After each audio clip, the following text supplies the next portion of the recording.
Hello, everyone, and thank you so much for joining us today. My name is Merle Massey. I'm the coordinator of the Undergraduate Research Initiative at the University of Saskatchewan. And this session today is part of our SURE program, so Student Undergraduate Research Experience. It's a co-curricular program that I run here at the University of Saskatchewan. And with us today, we have DeDe Dawson, who's the Associate Librarian of Science and Scholarly Communication at the University of Saskatchewan Library. And she's going to be talking to us about open publishing, which is all about open access. Especially to the publications that come out of our research programs. And with that, I'm going to stop talking and pass it directly over to DeDe. DeDe, thank you so much for being with us today. Oh, thank you for that introduction. You're very welcome. I'm really happy to talk about this. This is one of my passions. I'm really excited about open access. I hope that comes through, and I hope I get you excited about it as well. I'm pretty informal. If you have questions at any time, please just unmute and call them out or put them in the chat. I'm going to try and watch the chat, and I'll pause now and then. I'll watch the chat for you as well. Oh, that's great. Thank you. Okay. So my role is as a science librarian officially, and I sort of have my research practice as a faculty member as well, and that's surrounding open access and supporting researchers and making their work open access. So that's kind of how I took on the second area of scholarly communication, which is, library jargon, I guess. It's kind of for, it talks about all the ways that scholars or researchers communicate the results of their research. And so there's lots of different things under that umbrella that I'm interested in. But anyway, let's continue here. I'll go on to the next slide.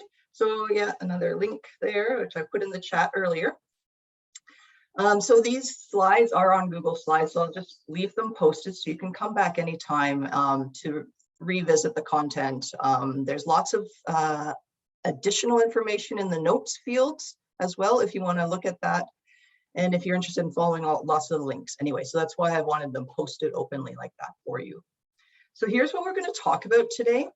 So not just open access publishing itself, but I need to give you some context and background so that you see why open access is needed, like why it rose in the first place. So we'll talk first about the history and the purpose of scientific journals. So open access publishing can be used for other things besides journal articles. Absolutely. It's just that more opportunity or more has happened, I guess, in the journal publishing field in open access. But certainly this has evolved into book publishing as well, and other things like poster presentations, which we'll talk about in a bit for your symposium poster. Any other things that you want to make open access, you can, as long as you are the author and own the copyright. Okay, so we'll talk about the history of the journal, and then some of the dysfunction in the current journal publishing market, and another topic called information privilege, which will evolve from that dysfunction. You'll understand when we get there, I hope. Okay, and then we'll get into open access publishing, and like I talked about, you'll have the opportunity to make your symposium poster, if you're making a poster, open access. So this is a new opportunity that we're working on this summer for you, and we're developing the processes right now. So this is exciting. We are excited about this, and I hope you will be too. So I'll talk about that right at the end. Or presentation. Doesn't have to be a poster. If you're doing a slideshow presentation, those can also be uploaded. So just so you know. Oh, okay. I didn't realize there's presentation as well. Okay, great. Yeah, so please do jump in anytime, Merle, if I've missed something. Not to worry. Okay, so all right, so the scientific journal. So here's a picture of Science. You might have heard of Science, one of the biggest, most prestigious, I guess, journals out there. It's a multidisciplinary journal of the sciences. Nature is quite similar. You might have heard of that as well. Lots of different disciplines publish in that, mostly science and social science and health sciences, of course. Not so many humanities probably, but that's probably the most recognizable journal title. But there's lots and lots of others. So let's talk about journals for a little bit here. I'm actually going to look at my notes because I have a few notes here just for me to remember. Yeah, so just for context, so that we're all kind of on the same page about journals, because I'm not sure that everybody is fully aware of what journals are. I certainly wasn't as an undergrad. I only really got to understanding them as a grad student. So these are serial publications, sometimes called periodicals as well, which just means that they come out on a serial basis. So they're not like a book that's sort of published, right? And that's it. These are things that come out weekly, bi-weekly, monthly, you know, like magazines. So they're the same name, but the next issue will come out next week or next month, that kind of thing. They're mostly subscribed to by academic libraries. You can't find them in the bookstores at the local 7-Eleven because they're not like magazines. They have a very specific focused audience. There's lots and lots of these nowadays, tens or hundreds of thousands. We'll talk a bit more about that in a few minutes. Some are really multidisciplinary, like the science one I mentioned, or nature. And some of these mega journals nowadays, you might have heard of PLOS One, those sorts of things. Really big multidisciplinary journals. Some are very narrow in scope. So you see this picture on the left, it's kind of from the olden days when these used to be in print more often, they look kind of like magazines, right? We would get them in the library as kind of like a magazine, the current issue. And we would get a bunch of them over the year, and then we would bind them up in a volume. And that's what we'd see on the other side of the slide. So if you actually go into the library and see some of these things on the shelf, that's what they are. Like, they come out regularly and we bind them up. And so some of these things have been publishing for decades or even more, longer than that. Even centuries. DeDe, did you know that your presentation thing, the presentation thing on your slideshow is gone? We can see all your little slides on the left-hand side. If you want to hit slideshow again, then that'll just make it bigger. That's all. Yeah. Yep. Perfect. Thank you. It's just my notes in the bottom. I'll have to remember now what I wanted to talk about. Let's see. So journals, the important thing to say about journals is that the people who are writing in these journals, who are authoring the articles, are scientists or scholars. They are the actual researchers who have done the experiments, who are wanting to communicate them to their colleagues, right? And so these can be pretty technical, these journals, because they're scholars talking to scholars, peers talking to peers, right? It's not to scare you away from looking at them, but just to keep that in mind. These are really kind of niche things, and that's why you're not going to find them at the 7-Eleven. That's why only academic libraries subscribe to these things.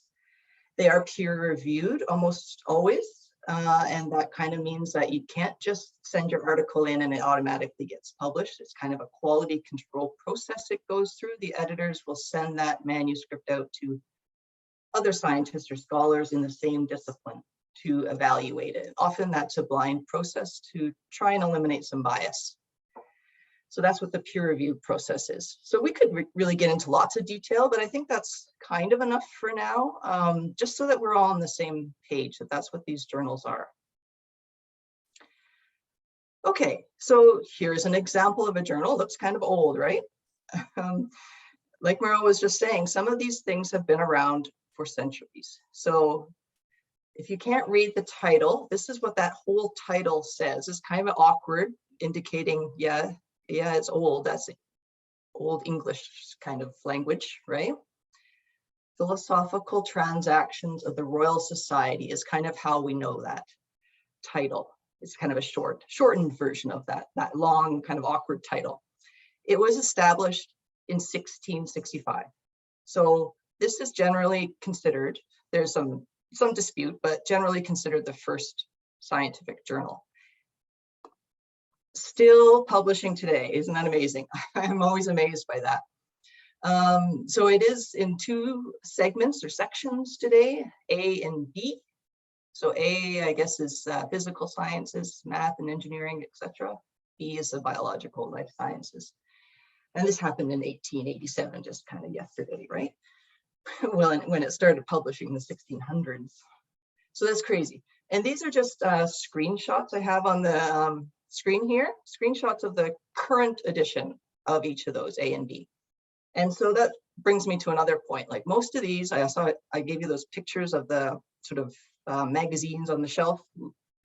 We we don't get very many of these in print anymore. They're almost exclusively online nowadays. And so that saves a lot of shelf space for us. It creates some other problems, but anyway, not enough time to get into that, but they're primarily online journals nowadays. Okay, so more history. This sort of, the establishment of journals solved a few problems for the early scientists.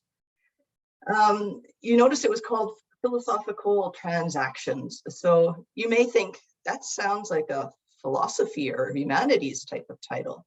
It was actually a science title, because back in those days, philosophical, what did they call them? Natural philosophers, is that right? Natural philosophers. Because they didn't, I think so. Yep. Use the word scientist, right? I think, is that, yeah. So anyway, back in the day, early scientists were called natural philosophers. So philosophical transactions, you know, the Royal Society is really early, I think the earliest scholarly society. So scientists getting together and talking to each other about their work, basically. Okay, so back in that day, they would maybe get together regularly, but sometimes they were dispersed and they would send letters to each other about their recent findings, experiments, that kind of thing. This created a problem, of course, because it's not efficient. If they wanted to communicate that to more than one person, it's a lot of writing, a lot of handwriting, right? And so journals created or solved the problem of dissemination. So communication amongst the scientists. You send that letter just to the editor maybe, and they will publish it in the journal, and then everybody can read it instead of you having to write your letter and send it around. Similarly, this solved the problem of, you know, a common knowledge base, right? So you have all these letters floating around, but not everybody's seeing all the letters. But if they're all in one place in a journal, then you can all sort of look at that journal and see the same knowledge base, build upon it. So you're not recreating the same experiments over and over. You can build upon it. Preserved and archived knowledge as well. The validation certification came a bit later. This is the peer review that we mentioned a bit earlier. So you can't just publish anything. There has to be some kind of gatekeeping, I guess, to keep the quality control up. This came like a bit later, I think, but anyway, it's another issue, I guess, that journals solved. The final thing is the registration or rewards. Often back in the day, scientists didn't want to communicate sometimes about what they're doing because they're afraid of getting scooped and somebody else claiming that thing. But if you published in this journal, then you had proof that this was your idea, this was your invention, your hypothesis, whatever, right? So it establishes priority. And then, of course, it builds up your reputation, all those kinds of things, which later on nowadays helps with career advancement for the scientists. So a little more history now, because this gets important for the context of open access. So after about World War II, something happened. So before that, it was mainly scholarly societies that ran these journals, right? So many more than just the Royal Society started adopting journals of their own and circulating them. And it was kind of a passion project. It wasn't meant for profit. It was simply to serve the society, the scholarly society, and the discipline, right? Something happened after World War II. Government started heavily investing in scientific research. And this meant that there's a huge growth in output of science and investment in universities and such. So scholarly societies, because it was just kind of, they were almost amateurs in a way. They weren't professional publishers. I don't know if I can say that, but it wasn't a commercial enterprise and they had trouble keeping up essentially to the volume. So they started selling off their journals to commercial publishers who were not so interested at first. They didn't see the value in them until they saw that they could sell them to universities. Academic libraries would buy them. Okay, and so in the last 25 years or so, 20th century, there's a huge expansion in the number of journals. Like I mentioned earlier, tens, hundreds of thousands of journals nowadays, but also a consolidation. Okay, so Lots and lots of journals, but fewer and fewer publishers. So all of the big publishers are starting to buy up all these journals, consolidate. And so that forms monopolies, right? Okay, so here's a little visual of the expansion of journals. This is an older diagram. It's from 1961, but you can see sort of the projection on the left-hand side, the blue on the left, scientific journals. It was projecting to reach around 1 million journals by 2000. I think it's hard to get an actual number, but I think we're probably around that. There's starting new ones every day, it seems, because there's so much volume of publishing. And the consolidation. So this is quite a famous paper now. There's a number of Canadian authors here. The oligopoly of academic publishers in the digital era. It's an open access paper. There's a link at the bottom if you do want to have a look at it. But they did an analysis and showed that this is the case. There's 5 major commercial publishers that distribute more than half of the journal literature nowadays. So as you can imagine, this might create some dysfunction in the economics. Okay, so let's dive into this. So I'm sure you recognize the Apple icon and Google, of course. Does anybody know what Elsevier is? I'm gonna watch the chat.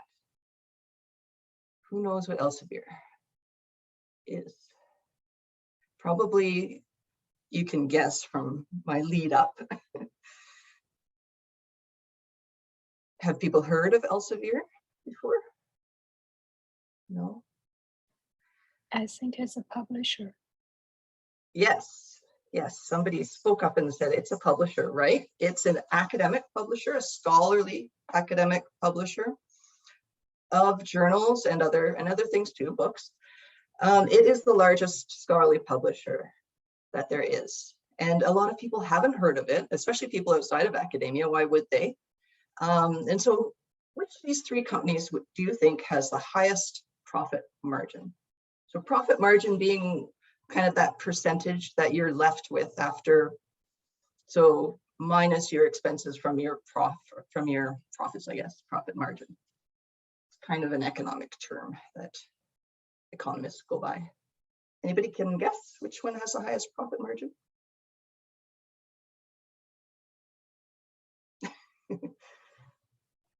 Meryl knows. Whoops. It is Elsevier. Of these 3, Elsevier has the highest profit margin. This was from 2018. If you want to look at the notes field, that you can get to the actual data for this. This is not just from 2018 though. I mean, it's been tracked over the years, and these are high profit margins. Like Apple and Google are highly successful, profitable companies. But why would Elsevier, a publishing company, be making more than them even? Okay. So here's another image. This is the same year data. So you can look at these other top 5 journal publishers. This is that oligopoly that we talked about a minute earlier. The major 5 that are dominating the market, that have consolidated all of those journals underneath. And you can see their profit margins there. Elsevier certainly is the top one, but you know, Springer Nature is not far behind, or Taylor and Francis. And then you can see some other types of companies below. So again, we have Apple and Google, and then there's Facebook, which is a clear outlier for sure. And here is from even further back, so 2007, you can see profit margins from journal publishers in the red versus other companies. Okay, and so on this, oh, where's my cursor here? On this left-hand side, you can see the profit margins up to 40%. So yeah, there's Springer up at 37, and where this is Elsevier, similar, right, to what we were just saying, and that was a good 10 years earlier. So they're doing well consistently from 2007 to 2017 or 18. And then some of these other ones too. And like in the gray here, some pretty profitable companies. I mean, there's Apple there, just under 20% at that point. And of course, Google 30, Microsoft at that point was way up there too. So this gives you some context of like, it's not just Elsevier that's an outlier, it's all academic scholarly publishers, commercial publishers, and some non-commercial. And so what about currently? This is Elsevier is part of this Relix parent company. And this is from their annual report from last year. This is the most recent figures I could find. So it's still 30.5%. And so you can see over the year, there's a little bit of fluctuation, but currently 30.5%. So this is my point. It's insanely profitable. Why is this? Oh my goodness. Everybody should be getting into this journal publishing. So what would an individual journal cost if I wanted to subscribe? Whoops, let me go back. So this is a notorious example. It's extreme. Not all journals cost this much, but this is what this particular journal cost last year to subscribe to it for an institution, just for the online version, just for 1 year, about $40,000. Most journals are down, or it ranges between disciplines, but most journals are down in around $5,000 to $7,000 range per year. But remember what I said, there are tens to hundreds of thousands of these journals, okay? No library can subscribe to them all. And then there's this other problem. Journal prices increase beyond inflation, the typical rate of inflation. Right now we're in a strange time. So right now inflation's around 7 or 8%. And that is actually generally what the journals increase by every year, 7 to 9% or something like that. So you can see this is data from the Association of Research Libraries. You can see over 30 years, they've tracked journal costs and how much they've increased by, so inflation, versus sort of regular inflation of all other sort of consumer products. So journals, the rate of inflation for them has been about 260% over 30 years, whereas regular inflation was 68% or so. So the prices are already super expensive and they increase beyond inflation every year. So you can see there might be some problems with this economic model for libraries. Here's some actual data from our own university, the library here. This is not everything that we purchase. This is only a small segment that's been posted publicly. You can follow it on that link. So I circled in red what we pay for that Elsevier journal package. Big bundle, about 2,000 or so journals. Science Direct Freedom, ironically, collection. So these are journals that we have subscribed to in a big bundle. So we don't often subscribe to journals individually anymore. They do come as these big packages, and this one we paid $1.6 million for in 2019, 2020. Just our university, just for 1 year, for one publisher's package of journals, okay? So you can see that's a lot of money just from our one university. Think of all the other universities around the world that are paying Elsevier the same amount of money each year for the access to just their journals. And then there's Springer, and then there's Taylor and Francis, and then there's, what were the other ones, Wiley and such. So it's a lot of money going around. This is a big, big business, academic scholarly publishing. Okay, so why are they so expensive and why are they so profitable? I hope this graphic will explain it a little more. So the money coming into the university, where does it come from? Taxes, right? So taxes at the provincial level mostly. So we get a yearly budget from the provincial government, but also your tuition as students. That's another big source of income. And then grant money. So the researchers, they bring in a lot of grants to do their research. That's another income, I guess, to the university as a whole. The grants, where do they come from? Often federal granting agencies. You might have heard of the tri-agency, NSERC, SSHRC, CIHR. This is federal government money. Where does the federal government money get their money from? Us, again, taxpayers. So we're paying through our taxes to fund the university. We're also paying you guys as your tuition to fund the university. This all pays the faculty, your professors, their salaries, right? And then they do research. And they report these research in articles. So those articles that are going to those journals. So they give away those articles for free, because that's kind of the tradition from those back in the scholarly society days, right? They didn't expect to get paid for those articles because it was a service to their scholarly society. They would also peer review for their colleagues, and they still do that today for free. Again, it's a tradition, it's a service to their societies and their colleagues, their scholarly societies. They also give their copyright away for free to these publishers generally. They don't need to do that, but again, it's kind of tradition that the publishers kind of offer them this legal document and say, sign this, and then we'll publish your article. They don't need to, they can negotiate that, but generally people aren't, by that point, they don't want to negotiate, or they're not that interested in keeping rights. They're not very aware of what the importance is of keeping their own copyright. So they do just transfer it, and then the publisher has full control over that article from then on. And the actual author often doesn't even have rights to share it after that. Okay, so you can imagine the publisher gets the articles, the content for free. They get the quality control, the peer reviewing for free. Then they sell those, they package them up, they sell those back to the university. So we're paying twice for this research, essentially. But you saw the prices, they're super high and always going up. We can't afford everything. Harvard, the most well-endowed university in the world, can't afford to subscribe to everything. It's just too much money. And so that means even us at wealthy institutions in the global north still can't subscribe to everything. So you can imagine other institutions in the global south just have no access to these things. And that's not even saying like the general public on the street, you know, they don't have access unless they're affiliated with the university. So there's big paywalls. You've probably encountered paywalls sometimes when you're online and you found a link to an article and you haven't gone through the library website, or maybe we don't subscribe to that journal. You might encounter a paywall and be asked to pay $40 for this article. So that's a paywall that most people outside of academia will see all the time.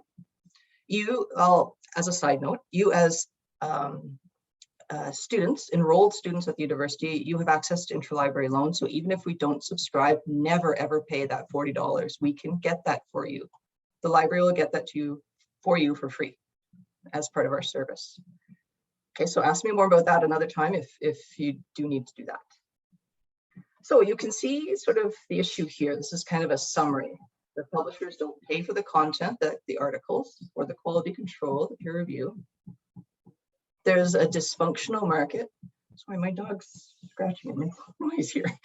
The dysfunctional market is a little different in that each journal article is kind of a mini monopoly, right? So it's not the same as with other consumer products where you can get sort of the no-name brand that's cheaper. You can't really do that because the journal article is unique. It's that particular discovery from that particular research group that you want to read, and there's not, you know, there may be other similar ones, but it's unique. Buddy, stop. Sorry. The other thing is libraries are kind of middlemen here. The end consumers of the product, the readers, like you yourselves, your students and faculty don't directly pay. And so that means publishers are kind of able to charge what the market will bear, not what the true cost of publishing is, right? So the costs are highly inflated compared to what the actual work done is, okay? So there's little market pressure. Like in other markets, consumers would put pressure and buy like a competing product, that no-name brand or whatever, and then the original brand might reduce the price. In this case, there's not that same market pressure for those two reasons. The end consumers aren't buying the product, academic libraries are on their behalf, and they're not charging what the true market will bear. Okay, next. This is highlighted in red because those other problems, like the dysfunctional market, I think can be solved, but not until this one is solved. So why can't we fix that dysfunctional market? We can just create our own journals. Well, we do that, but those original journals are published by those prestigious, I guess, well-known, reputable, big publishing houses. That's where people want to publish, researchers, in order to get their career progression. So we talked a little bit about the function of journals, and one of the things that they do is give researchers or faculty or professors that career progression opportunity, like the reputation building. So if you get an article published in that journal Science that we talked about, really reputable, really prestigious, that's like a huge star on your CV. And to do that then helps you get hired, get renewed, get your tenure, get promotion, that whole sequence of events that your professors go through in order to remain professors. But also like things like merit or grants, applying for grants, often they will look at your publishing record. And if you're publishing in these high prestige journals, you are more likely to get the grants. So this kind of reinforces those big oligopoly commercial publishers, because they are the ones who own those prestige journals. Okay. So until we change this system, and there is activity trying to change this incentive system, I don't think we have much of a hope to really change for good. And that's because academia is conservative, traditional. It's really difficult. I think there's that quote out there about academics are like herding cats. It's so hard to get them all on the same page to move towards, like, this is a collective action problem, to move towards what's right. Everybody, let's take on this reward system instead of publishing in prestige journals. We'll publish in ethical open access journals. It's a really, really difficult thing to change this culture. Okay. So here we have a chance to pause and think about this. What do you think the broader impacts of this model?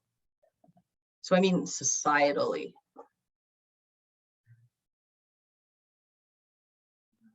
So there's lots of people who can't access the results of original research. Anybody have any thoughts on that? You can type it in or unmute.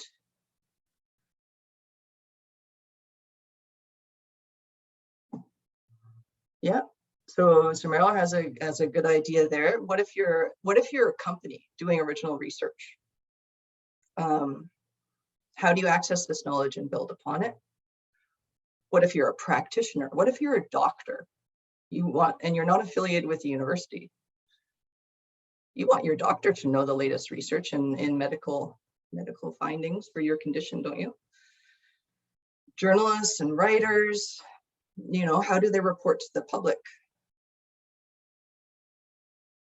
So there's all sorts of different people, policymakers, government officials who are creating laws. Maybe they need to know the latest findings, especially on environmental topics, you think? So there's lots of good reasons why we would want, yeah, this is an example I often use, Meryl, is like, if you get diagnosed with a condition, wouldn't you want to read everything there is to know about that? Your child gets diagnosed with a condition you've never heard of, right? You want to know everything and you're motivated. I mean, this is technical literature, so it might be difficult for you to understand, but you're motivated, you're going to try. Yeah, otherwise you're looking for disinformation on Facebook. So yeah, there are lots of problems, not least of which is that the Global South, we're excluding lots of people who have the potential to contribute. So people that just can't afford to access. So the system is inequitable. It's unsustainable this way. Like I said, it's way too expensive for us to continue doing this. So we've had to cancel a lot of things because of it. Okay, so this is called information privilege, when some people have access to information and others don't. So this will happen perhaps to you all when you graduate, so be aware. I mean, you have access to a lot of information now. We don't subscribe to everything out there, we can't, but we are privileged in that we can subscribe to quite a lot on your behalf. So do take advantage of it while you're a student, but once you graduate, the licenses we sign with these publishers prevent us from allowing others to access. So once you graduate, you lose access, okay?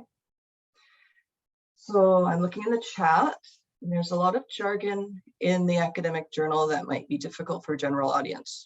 So even with open access, the information won't be available to them. It's a good point. Like, this is often what researchers might bring up, Anna. And so what I would respond to this is true. A lot of people might not understand, but a lot of people will. I think we're misjudging or underestimating a lot of people. There's a lot of people that are university educated nowadays that are out there in the world that aren't affiliated with the university that can still read and understand. So that's one point. The other point is, I mean, the public has funded a lot of this research, so they actually kind of have an ethical right to access the results, even if they can't understand it. So that's just kind of like an ethical obligation to share the results of things that they've actually funded with their tax dollars. Another thing is you never know. Like, there's lots of examples out there, like of high school students that, they walk into their university library in their local town, if they have one, and they're able to access that way some of these results. And they've made inventions. There's some good examples. I don't have them right on me of just like the unexpected sort of person out there that once they get access to information, they can build upon it. And like a few of us said, there are experts out there at other universities that just don't have access because the university isn't wealthy, or at companies or research institutions elsewhere in the world. So there are experts out there that can understand this. So if it's open access and they can access it and understand it, I mean, then they can build upon it. Okay, let's move on, because there's still quite a lot. So let's talk more about this open access. We've talked a little bit about it so far. A lot of wording here, but I think it's really important to understand the philosophy. About 20 years ago now is kind of when the open access movement started. In this Budapest Open Access Initiative. So a group of people, academics mainly, met in Budapest and talked about this problem of a lot of people not having access to the literature. So this is from a preamble of their statement. An old tradition and a new technology have converged to make possible an unprecedented public good. The old tradition is the willingness of scientists and scholars to publish the fruits of their research in scholarly journals without payment, for the sake of inquiry and knowledge. So this is all like what we've already talked about, the history of the journal. But the new technology is the internet. So the public good they make possible is the worldwide electronic distribution of peer-reviewed literature. Completely free, unrestricted, I have another screen here, access to it by all scientists, scholars, teachers, students, other curious minds. So whoever wants to can access it. Whether they can understand it or not, they can try and build upon it. The next paragraph, removing access barriers to this literature will accelerate research. People aren't hitting paywalls, right? So they're not having to try and access in other ways and then just failing. Will enrich education, so students that want to learn. Share the learning of the rich with the poor and the poor with the rich. Make the literature as useful as it can be. Lay the foundation for uniting humanity in a common intellectual conversation. Quest for knowledge. So this is the equity portion of it. And like Meryl says in the comments, this is a good example. Over COVID, there was a real need for collaboration, open collaboration, and it was quite extraordinary. The original lab that sequenced the genome of the COVID virus, I guess, shared it openly. And so other labs didn't have to recreate that work. And then, they could all work at the same time towards the benefit. So open is more than just publishing. It's just this whole manner of practicing and sharing, collaborating. So what makes this possible is the internet, basically. We're mainly talking about scholarly literature, of course. What was I going to say? Like literature authors, like somebody like Stephen King or, fiction authors, they deserve to get paid for their work, of course. But what we're talking about here are faculty researchers who already have a salary from the university and aren't asking to be paid for each individual article. So that's why we're often talking, when we talk about open access, about the scholarly literature. So it's always free of charge to readers. Okay, there is still some costs in the system that need to be paid for somehow. And so sometimes there's costs to authors. Okay. It's mostly free of copyright restrictions, ideally. And so that means copyright resides with the authors, but they can give away certain rights, so that mainly that's the distribution rights. Like, you can share these things as long as you attribute the author. So that's the most liberal, I guess, copyright.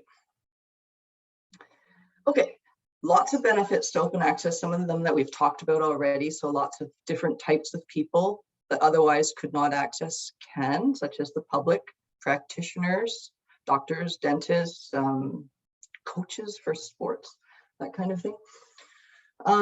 Researchers in developing countries.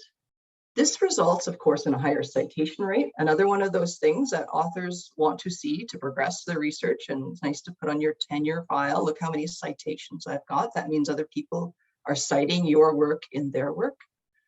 Influence policy, those government policies and laws, right? Taxpayers get value. So they've paid for this research. They want to see it get the most value for the money.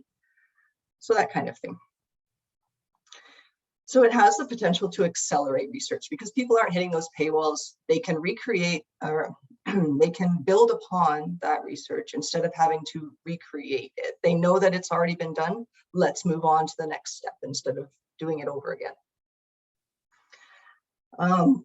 This, of course, increases equity to the access of research results. So let me get some water. Anyway, so anybody, no matter their means, like economically, I guess, financially, can access the results of research. Of course, there is still the barrier of having access to a computer and internet connection. So ideally, this would increase global equity, diversity and inclusion in research. It's one way too. There are still other problems that you'll get to in just a sec. And so like I alluded to, we're just talking about the publication at this point, but open can apply to all different parts of the research life cycle. And so I'm not sure if you're having your open science presentation from Kevin this year. We did. We had it back in February, I think in May. I'm going to post a link to that. Great. So yeah, open can, the idea of open can be applied just to open science or research in general, right? So all of these other research products, not just the publication, can be made openly available. And there's lots of good reasons to do that. You can see Kevin's presentation to hear more. Losing my voice, okay. Unfortunately, there's still problems. So open access does solve that access problem for readers, but not necessarily the dysfunction in the system. And that is because that oligopoly of publishers has actually co-opted open access into another revenue stream. So what's happened is there's one economic model of paying for open access, which is charging authors. That can be a reasonable fee. And the reasonable fee many people have projected is sort of around $800.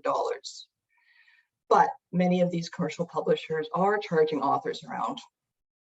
It can be as high as $3,000 to $5,000 per article. So anyway, there is still problems we need to work on, and we don't have much more time to get into that today. But let's talk more about the practical stuff now. So there's two main routes. If we're talking about journal articles for open access, most people know about the gold route, but I want to talk about the green route today too. So gold is when you publish in an open access journal, right? Or a hybrid journal. So one of these traditional or conventional journals that can make your individual article open access. Those tend to be the highest priced though. And those are the ones controlled by those commercial publishers who are making a lot of money on it, right? And researchers still want to publish there and still want to make their article open access, so they pay these high fees. So anyway, we still have these problems that are difficult to surmount. But green, there's a green route that is free. You can still publish in that conventional paywall journal, but you can self-archive a copy. And this is legal. And you can do this for free. There are some restrictions. Often it's a time restriction of an embargo. So after, you have to wait 12 months or 6 months or something after it's been published to do this.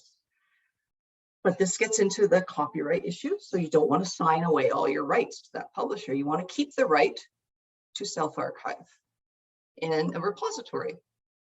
So, okay. So as undergraduate students here at the University of Saskatchewan, we have an undergraduate research journal, USask, and this is a gold open access journal. So USask authors pay no fees. This is a diamond open access journal, actually. So that means no fees for authors or readers, but that's because the university library runs it and sort of finances it.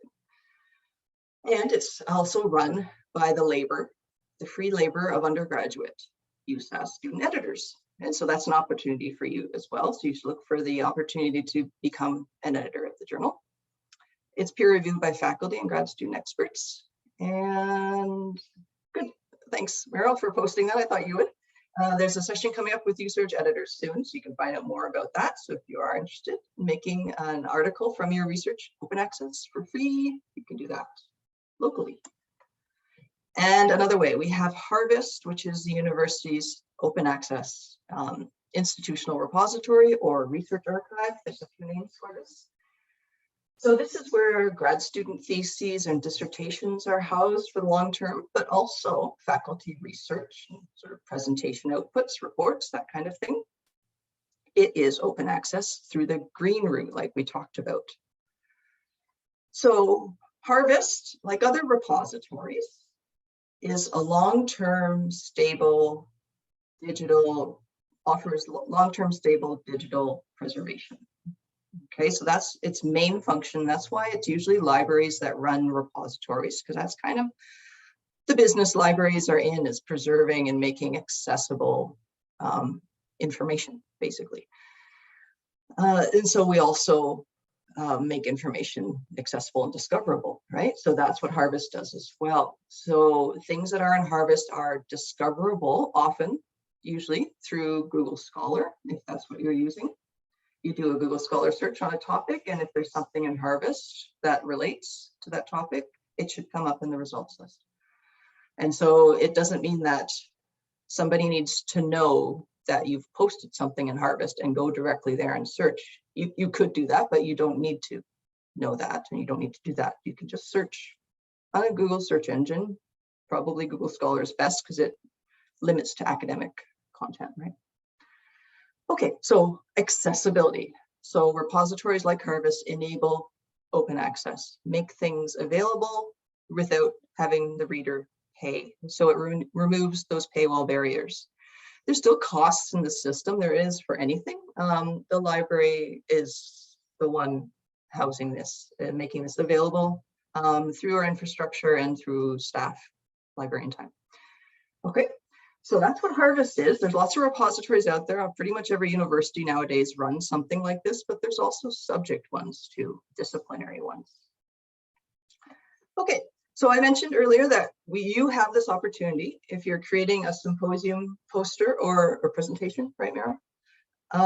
Yep, or presentation. Or presentation, okay.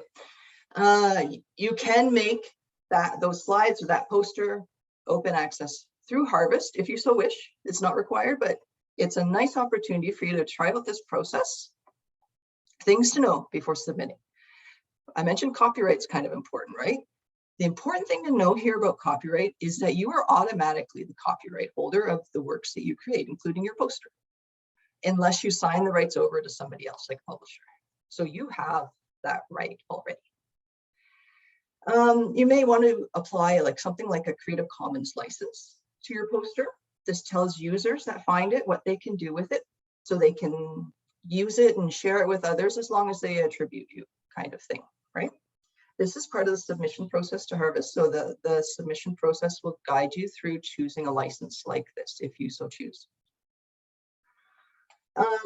Harvest will also ask you to allow us, I guess, to make the poster available online. So there's a license, a Harvest license, and this is all that it's asking you for, the permission to do, to make the poster available online, to convert it to another format if needed in the future. You will still own the copyright. And the other thing you need to know is about other people's copyright.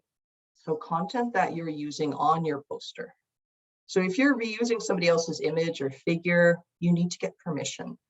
I mean, it's not so important, or not needed, I guess, when you're just handing something over to your professor in your class. But once you're publishing it and sharing it online and making it available, it becomes a copyright issue. Okay, so you need to have permission. And so you need to find that owner of the copyright of that image or figure and request permission. Usually for this kind of purpose, if it's non-commercial, it should be free. Okay, but for more information about that process, Meryl's already posted something there, great. Yeah, it's Kate, next Thursday, Kate Langrell. yeah, Kate is our copyright coordinator. She's a copyright specialist, and she is going to give a session on how to seek permission, or even know if you need to seek permission in that session. I think everybody on U of S campus should come to that session. So she's going to do a similar session on scholarly copyright, I guess. I forget the title. Soon, this coming term, like we'll publicize that, and that's it's going to be through the University Library sort of workshop series. For textual content, like just quotes and like paraphrasing, you can just cite the author like you would do anyway. You don't need permission for those things. But for reusing images and figures, you do. That's something people generally aren't aware of. So that's a lot of information. We still have about 5 minutes or so left if there's any questions. I know I've covered lots and lots of things. Anana says, I've come across the term predatory journals. What are these and how do we identify them? Okay, great question. So the author pays model. So we need to support publishing somehow. If the reader isn't paying through a subscription, then how is the journal getting funded? So one of the models is for the author when they're submitting the paper and it gets accepted, they pay an author fee, okay? So this, of course, creates an opportunity for these illegitimate sort of deceptive actors out there. There's always people who want to make a scam happen online. And this is what they do. They create these journals and they ask people to submit things. They often say that things will get peer reviewed, and they don't necessarily get peer reviewed or even editorial reviewed. They just kind of get posted. So they don't go through that quality control process. So often, sometimes the authors are not aware they get taken in. Sometimes authors are complicit. Maybe their paper got rejected elsewhere, and so they just need it published anywhere, you know. So it is unfortunately an offshoot, an unnecessary or unintended consequence maybe of open access, but it's not the defining feature of open access. Okay, so there is that myth out there that that all open access journals are predatory, low quality, but really, like I said before, I mean, these commercial publishers, these big oligopoly publishers, they have their own open access journals now because they see an additional revenue stream. So open access is not the issue here. It is, you know, the practice of charging authors, which is not something I would agree with. Like, I hope we can support journals another way, and there's lots of other ways that are being experimented with. There's innovations in ways to ways to publish or fund journals.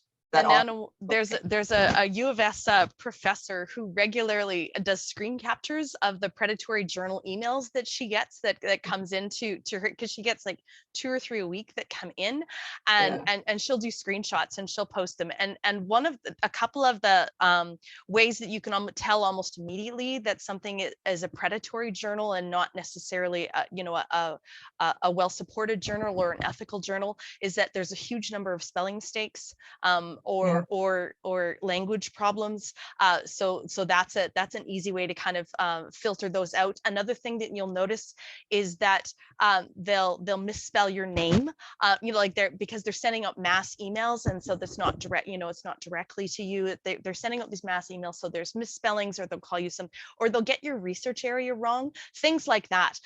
Or they'll send you something for a research journal that's completely not in your area, like not even close, not even related, and it sounds something very, very odd.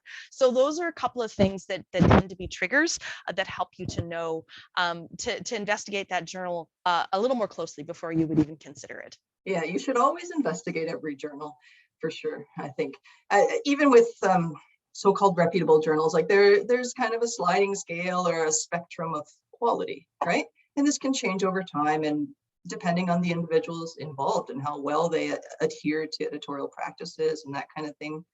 So even well-known journals, there's lots of articles that are retracted for misconduct and different things, So I mean, it's like quality is subjective. For one thing, I think there can be good articles that are published in predatory journals just because they're not peer reviewed.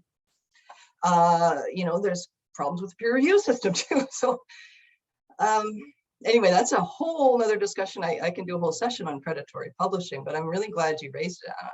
So we will have a workshop session coming up on that as well this coming term in the fall. In the fall, wonderful. And any students who are in the SURE program, we always piggyback on the university library's regular sessions, and those all qualify towards SURE credit. So that'll be a fantastic session. I'm glad you guys are doing that. Thank you. Yeah. Any other questions?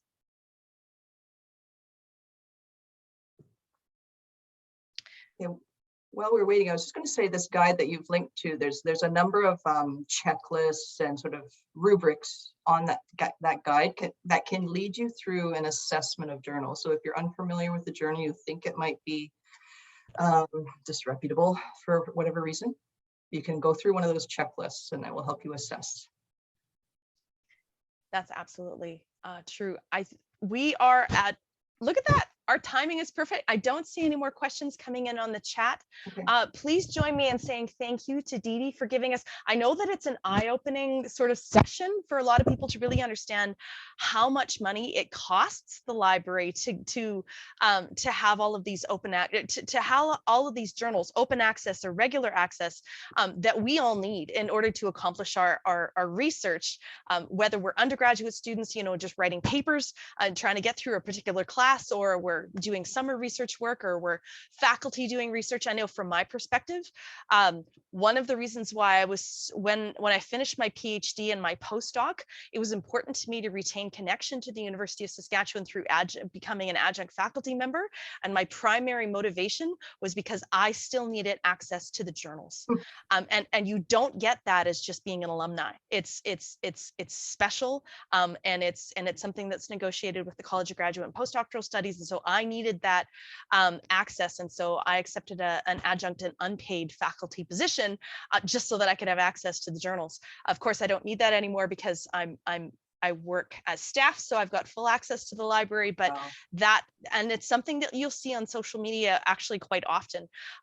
You'll get questions that will pop up on social media that people say, my library doesn't have access to this article and I need it, and you don't have the $45 to download it on the internet. And so someone who does have access through their library will download it and then share it. And so there's a backdoor version of all of that, but that's what we've had to create to get around this very costly access to journals. Yeah, you mentioned journalists earlier that aren't affiliated with universities, so especially science journalists, and they write books, they write whole books on topics that they need access to the journal literature. I asked one of them one time, how did they access all of this literature, because it's an exceptionally well-referenced book. She paid a research assistant that had, I guess this research assistant was already a grad student and took this side job as a research assistant. She had access, and there's a bit of a gray area there in legality, but this is how she got around that. Yeah, and I see that all the time. I also see some universities will have access one computer inside the library that, if you know which computer it is, has access to those journals. And so I've seen some universities do it that way, where you physically have to go to the library and then you're able to access these journals. Some will do that. Others will, as I say, they'll reach out, but and ask friends, if they have a university prof that's a friend, that kind of thing. But yes, it's a huge gray area, and it's sort of the flip side of what I often see. I had a student who was in agriculture and bioresources who was making this really weird comment on, oh, nobody uses libraries anymore. It's like, you just finished a 4-year agriculture degree. How many times did you access journal articles through the library? And she's like, what are you talking? Like, because she didn't physically walk into a library. So it didn't clue in, and I was less than enthusiastic about her response.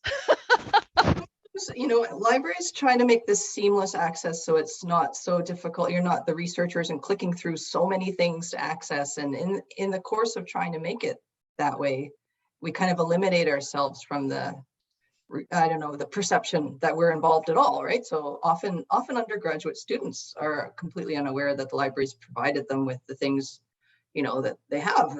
They just say they found it online, Yes. And I guess it's online, but it was provided by exactly. So that's that gap that we continually need to address. DeDe, thank you so much for being with us today and giving such a great presentation. It is very much appreciated. You're very welcome. You're very welcome. I'm going to stop the recording. There's lots of hand waving and claps going on. So